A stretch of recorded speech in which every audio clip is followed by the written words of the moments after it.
Good morning दोस्तों, स्वागत करता हूं current GK with revision. My self Rakesh Kumar. आज है 16 नवंबर। अपने बात करते हैं सबसे पहले लास्ट वीडियो के रिवीजन की। फर्स्ट क्वेश्चन, हाल ही में किस बैंक ने डिजिटल जीवन प्रमाण पत्र प्रस्तुत करने के लिए डोर स्टेप सेवा स्टार्ट की है? जो इंडियन पोस्ट पेमेंट बैंक के द्वारा ये सर्विस स्टार्ट की गई है। इंडियन पोस्ट पेमेंट बैंक सबसे पहले 2018 के अंदर इसका निर्माण हुआ और इसका हेडक्वार्टर न्यू दिल्ली के अंदर प्रेजेंट है। फिर बात करते हैं मध्य प्रदेश के मुख्यमंत्री शिवराज सिंह चौहान जी के द्वारा आत्मनिर्भर मध्य प्रदेश 2023 को स्टार्ट किया गया। म्यांमार के स्टेट काउंसलर के रूप में अगेन आंग सान सूकी को चयन किया गया है। भारत का पहला जो चंदन संग्रहालय है वो कर्नाटका स्टेट के अंदर ओपन हुआ है। अभी हाल ही में राष्ट्रीय आयुर्वेद दिवस 13 नवंबर को मनाया गया। मूडीज रेटिंग एजेंसी के अनुसार जो भारत की जीडीपी है -8.9% रहने की उम्मीद है, जो कि पहले -9.6% रहने का अनुमान इस रेटिंग एजेंसी ने लगाया था। फिर बात करते हैं हरियाणा के मुख्यमंत्री मनोहर लाल खट्टर के द्वारा भी हाल ही में गुड़गांव के अंदर प्रोजेक्ट एयर केयर को उद्घाटन किया गया है। और जो हमारे एक्टर है सोनू सूद, उनकी एक ऑटोबायोग्राफी लिखी हुई है जिसका नाम है आई एम नो मसीहा। इस पुस्तक के जो को एडिटर है या फिर को ऑथर है वो मीना अय्यर जी हैं। फिर बात करते हैं आज के वीडियो के फर्स्ट क्वेश्चन की। हाल ही में संयुक्त राष्ट्र जनसंख्या अवार्ड 2020 किसने जीता? इस क्वेश्चन का आंसर होगा option D, all of above. यहाँ पर बात करते हैं ऑप्शंस की, जैसे कि हेल्प एज इंडिया, इसने ये पुरस्कार जीता है। हेल्प एज इंडिया इंडिया का एक नॉन प्रॉफिट ऑर्गेनाइजेशन है जो एनजीओ के फॉर्म में कार्य करता है, और इसको ये जो प्राइज़ है बेसिकली इसके जो बेस्ट इंस्टीट्यूशन है उसके लिए ये अवार्ड इसको मिला है। हेल्प एज इंडिया के अंदर जो भी बुजुर्ग व्यक्ति हैं उनकी सेवा के लिए उनको ये पुरस्कार मिला है। और ये जो एनजीओ है बेसिकली पिछले 30 सालों से या 3 डिकेड से ये पर्टिकुलर उनकी सेवा में कार्यरत है।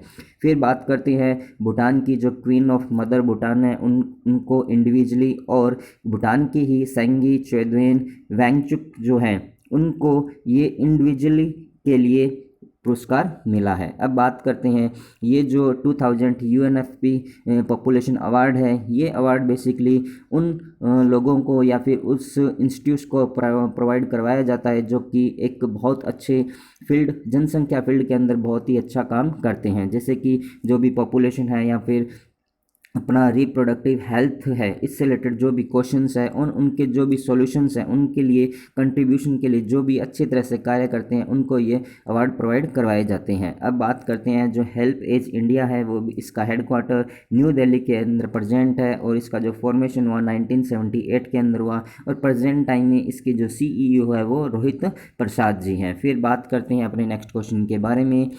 किस राज्य की विधानसभा ने सरना कोड पर प्रस्ताव पारित किया है? इसका राइट आंसर होगा झारखंड की जो असेंबली है उसके द्वारा एक रिजोल्यूशन अभी पास किया गया है। फिर अपने बात करते हैं जो सरना कोड है बेसिकली ये है क्या, झारखंड के अंदर एक सरना नाम से आदिवासी समुदाय प्रेजेंट है जो ये कहता है कि हमें जो अभी जनसंख्या की गणना होने वाली है जिसके अंदर इंडिया के 6 रिलीजन प्रेजेंट है, जैसे कि अपने बात करते हैं हिंदू धर्म इसके अंदर प्रेजेंट है, मुस्लिम इसके अंदर प्रेजेंट है, सिख इसके अंदर प्रेजेंट है, ईसाई इसके अंदर प्रेजेंट है, जैन धर्म इसके अंदर प्रेजेंट है, और बुद्धिस्ट जो धर्म है ये 6 धर्म इसके अंदर अपने प्रेजेंट है। अब ये जो आदिवासी है ये कहते हैं कि जो 7th ये अभी जो जनगणना होगी उसके अंदर 7th नंबर के जो धर्म भी इसके अंदर इंक्लूड किया जाए। सरना अपने को हिंदू धर्म से अलग मानता है और कहता है कि हमको सरना जो रिलीजन है उसकी अलग से उपाधि दी जाए। एक बार इससे पहले भी इसका प्रयास किया गया था जिसको सुप्रीम कोर्ट ने इसकी मान्यता को रद्द कर दिया। फिर अपने बात करते हैं बाकी के जो ऑप्शंस हैं उनकी, जैसे कि तमिलनाडु की अपने बात करते हैं तो तमिलनाडु अभी नेशनल जो वाटर पॉलिसी आई थी उसके अंदर फर्स्ट पोजीशन पे रहा था। मध्य प्रदेश की बात करते हैं तो यहाँ के मुख्यमंत्री शिवराज सिंह चौहान जी के द्वारा मध्य प्रदेश आत्मनिर्भर 2023 को स्टार्ट किया गया। फिर अपने बात करते हैं उड़ीसा की। उड़ीसा के अंदर अभी जो यहाँ के आंगनवाड़ी केंद्र हैं 50 आंगनवाड़ी केंद्रों के लिए एक स्पेशल डाइट चार्ट तैयार किया गया है जिसके अंदर फिश और फिश से बने हुए जितने भी प्रोडक्ट्स हैं उनको उस डाइट चार्ट के अंदर इंक्लूड किया गया है। ये कुछ बातें थी सेरेना और जो भी ऑप्शंस हैं उनके बारे में अब अपने बात करते हैं यहाँ पर झारखंड स्टेट की। आपको यहाँ पर इंडिया का मैप शो किया गया है और ये वाला जो पोर्शन आपको दिखाया गया है झारखंड का शो किया गया है। झारखंड के साथ इंडिया के डिफरेंट स्टेट जैसे कि वेस्ट बंगाल हुआ, बिहार हुआ, उत्तर प्रदेश हुआ, छत्तीसगढ़ हुआ और उड़ीसा हुआ, ये 5 स्टेट्स है जिनकी बाउंड्री इसके साथ टच होती है। फिर अपने बात करते हैं झारखंड स्टेट के बारे में। यहाँ की जो कैपिटल है वो रांची है, चीफ मिनिस्टर हेमंत सोरेन जी हैं, गवर्नर यहाँ के द्रौपदी मुर्मू है। फॉर्मेशन जो हुआ स्टेट का 15 नवंबर 2000 को हुआ था, कल ही इसका फॉर्मेशन डे मनाया गया था। और हाईएस्ट पीक जो है यहाँ की प्रशांत हिल्स है। डांस यहाँ का जो है झुमायर डांस, ये काफ़ी फेमस है और इसके साथ जो पैका और चाहू डांस है ये एग्ज़ाम में पूछे जाते हैं।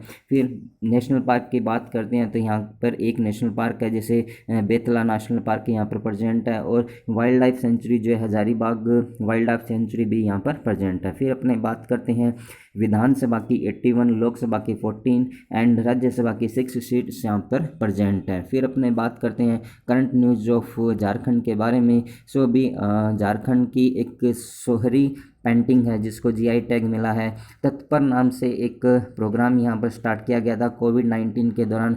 जो भी यहाँ पर अपने मज़दूर थे उनको एक जगह से दूसरी जगह पर ले जाने के लिए तत्पर नाम से कार्यक्रम स्टार्ट किया गया था और प्रज्ञान ऐप भी यहाँ पर लॉन्च किया गया उन लोगों की सहायता के लिए। और भारत का पहला जो ड्रैगन फ्लाई फॉसिल्स है वो भी यहीं पर प्रेजेंट हुआ था। और ग्रीन पीस इंडिया रिपोर्ट के अनुसार कि एक रिपोर्ट पेश की गई थी ग्रीन इंडिया पीस के अकॉर्डिंग।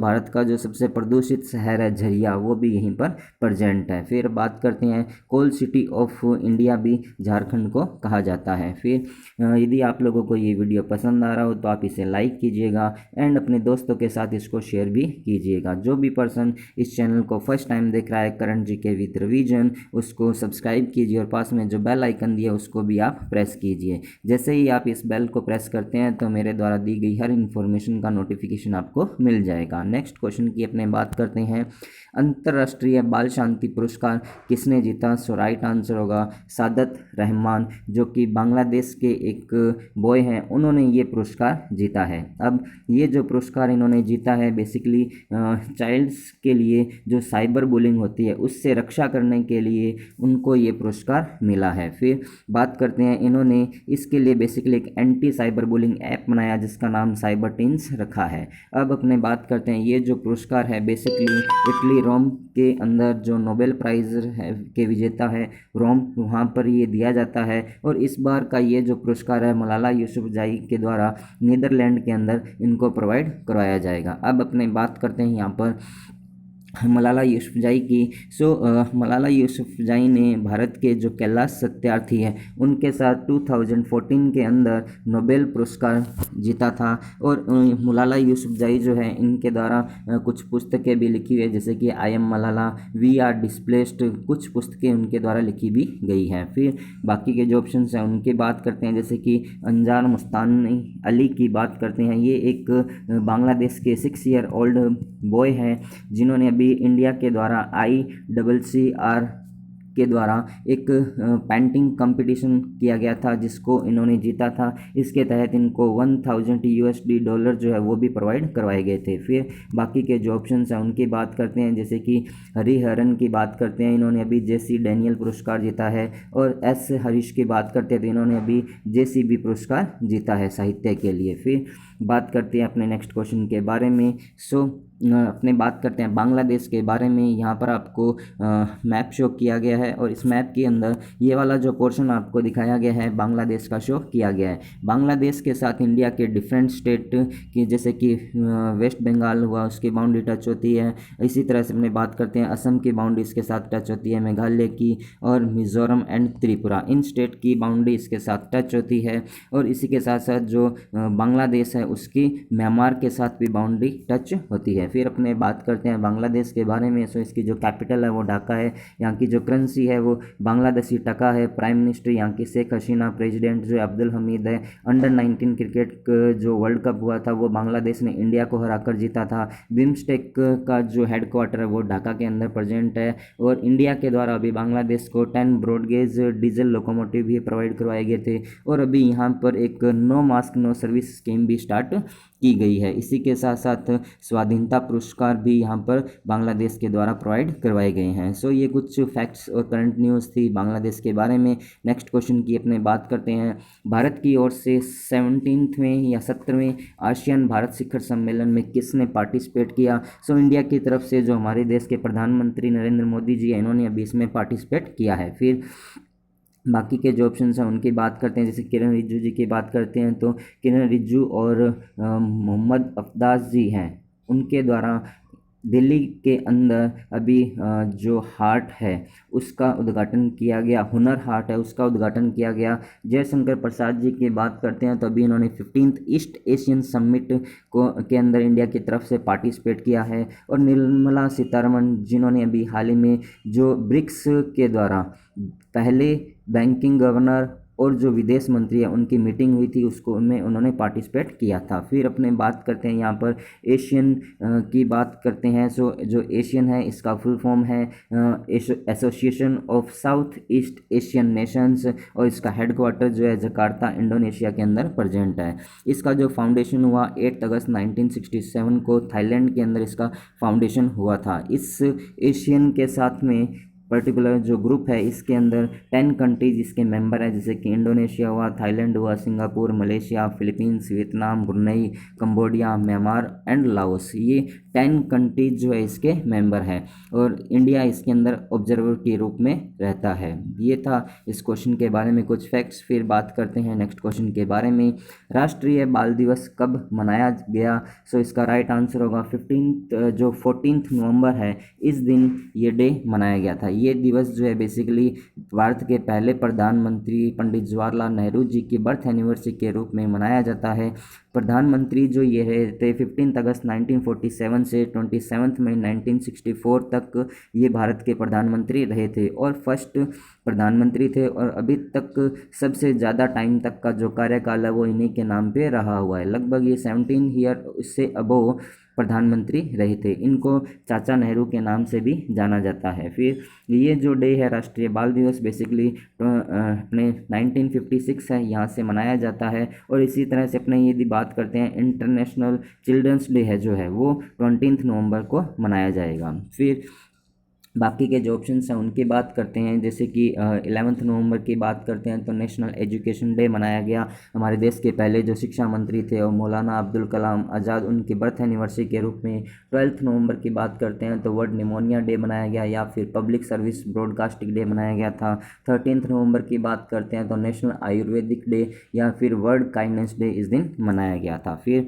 बात करते हैं नेक्स्ट क्वेश्चन के बारे में। अभी हाल में कपड़ा मंत्रालय के द्वारा कौन सा अभियान स्टार्ट किया गया? सो राइट आंसर होगा लोकर फॉर दिवाली जो कैंपेन है वो इसके द्वारा स्टार्ट किया गया, जिसका उद्घाटन हमारे देश की जो कपड़ा मंत्री है स्मृति ईरानी उनके द्वारा किया गया था। उन्होंने कहा कि जो अपने दिवाली का प्रोग्राम है, जो अपना फेस्टिवल है, इस दौरान जो अब हैंडीक्राफ्ट से बने हुए भारतीय जो भी हैं उन गिफ्ट को बनाया जाए और उनको गिफ्ट के रूप में दूसरों को दिया जाए। फिर बाकी के जो ऑप्शंस हैं उनकी बात करते हैं। जैसे कि कॉफ़ी विद सीएम की बात करते हैं तो ये एक कैंपेन स्टार्ट किया गया है गोवा के मुख्यमंत्री प्रमोद सावंत जी के द्वारा। धरनी पोर्टल है जो ये बेसिकली तेलंगाना के मुख्यमंत्री हैं उनके द्वारा लॉन्च किया गया, जिसके तहत कहा गया कि तेलंगाना के अंदर रहने वाले हर प्रवासी जो भी व्यक्ति है उसकी जो भी ज़मीन है उसका इस पोर्टल पर नामांकन किया जाएगा और पर्टिकुलर एक डेट दी गई है, उस डेट तक आपको ये पंजीकरण करवाना होगा। उसके बाद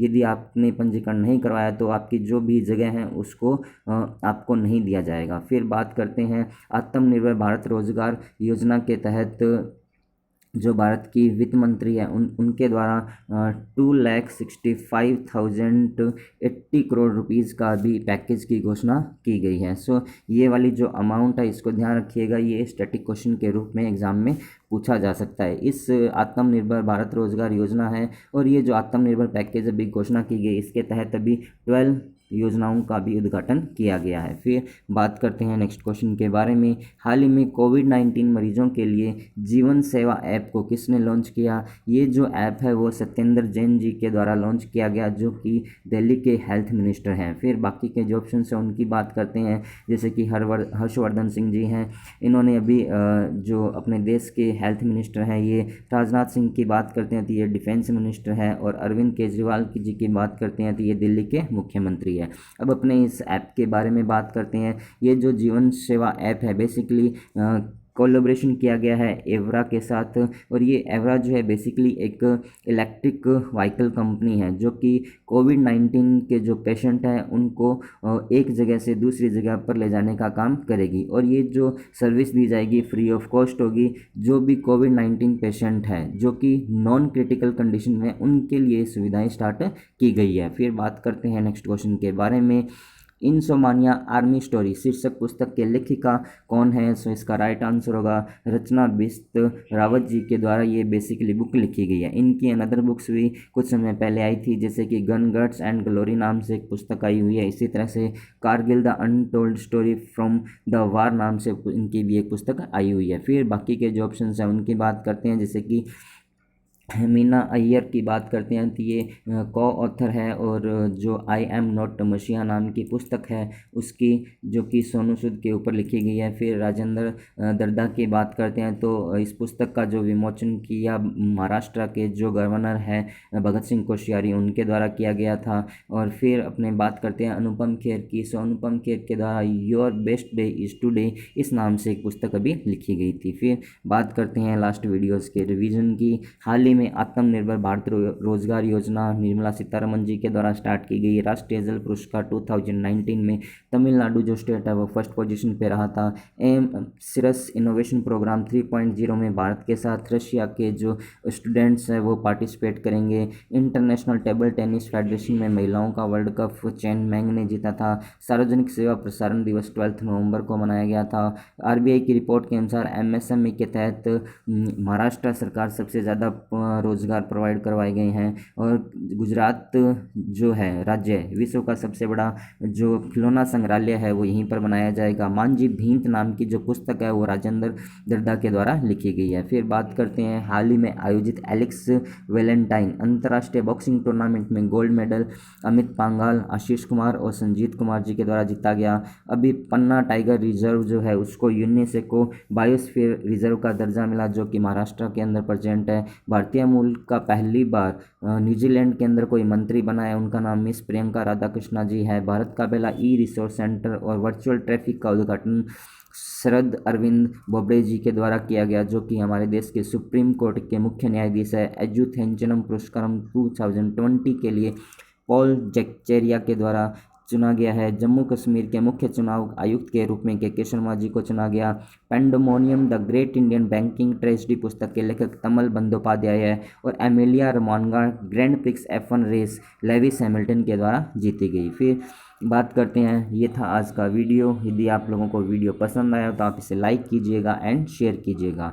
जो भी पर्सन इस चैनल को फर्स्ट टाइम देख रहे हैं चैनल को सब्सक्राइब कीजिए करंट जीके विद रिवीजन, और पास में जो बेल आइकन दिया उसको भी आप प्रेस कीजिए। At the last thanks for watching. Thank you so much.